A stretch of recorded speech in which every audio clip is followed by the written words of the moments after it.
contraction. Formation du système solaire. Il y a environ 10 milliards d'années, il n'y avait pas encore de système solaire tel que nous le connaissons maintenant. Le système solaire, à ce moment-là, n'était qu'atomes dispersés dans un gigantesque nuage d'hydrogène et d'hélium appelé nébuleuse. Le système solaire aurait même pu ne jamais naître s'il n'y avait pas eu de cataclysme.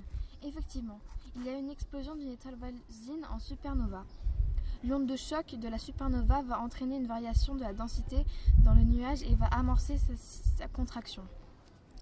Le nuage contenant surtout de l'hydrogène va se condenser et va capturer environ 98% de la matière de la nébuleuse.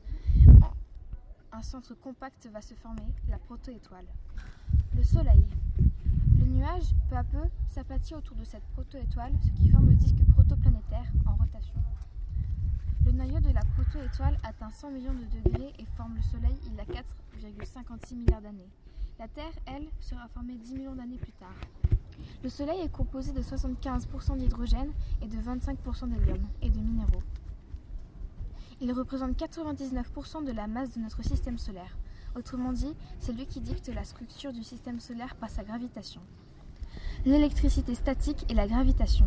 Le Soleil éjecte des particules, minéraux, roches et enrichit le disque protoplanétaire, ce qui modifie sa densité. Une recherche avait été menée sur la Station spatiale internationale montrant que les particules enfermées dans un sachet, en se frottant, se chargeaient électriquement et étaient amenées à se coller entre elles sous l'effet des forces électrostatiques. C'est vraisemblablement ce qui s'est passé avec les poussières et les roches frottées les unes aux autres grâce au vent solaire et à cette force dite électrostatique. Plus tard, la matière s'agglomère pour former des ensembles encore plus massifs. Les roches et autres matériaux moléculaires vont s'attirer grâce à la gravité et vont créer des protoplanètes. La répartition de la matière et de la nature des planètes. Dans le système solaire, le Soleil éjecte de la matière. La plus lourde se retrouve à graviter autour du Soleil, au centre, et les matières les plus légères sont éjectées et gravitent plus loin. Il y a ainsi 4 planètes rocheuses dites telluriques qui par rapport au Soleil sont plus proches. 2 planètes géantes, gazeuses, formées essentiellement d'hydrogène et d'hélium. Et 2 planètes tellement lointaines du Soleil qu'elles sont glacées, Uranus et Neptune. Les ceintures. Certains coups célestes et poussières sont incapables de s'agréger. Cela forme la ceinture d'astéroïdes.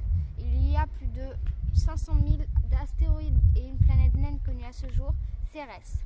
Après Neptune, il y a aussi la ceinture de Kuiper, qui abrite Pluton, 3 autres planètes naines et des débris des premiers temps du système.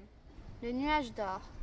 En limite d'influence solaire, une immense région s'étendrait, composée de corps glacés. Le nuage d'or, considéré comme le berceau des comètes. Histoire du couple Terre-Lune. À ce jour, il existe 4 théories sur le couple Terre-Lune, mais une ne semble plus plausible que les autres. Il y a environ 4,5 milliards d'années, le couple Terre-Lune aurait été créé lors de la capture violente d'une pseudoplanète, Theia, qui a à peu près la taille de Mars. L'impact aurait éjecté de la matière autour de la Terre, ce qui aurait fini par former la Lune. L'incident aurait eu lieu en 42 millions d'années après la formation de la Terre.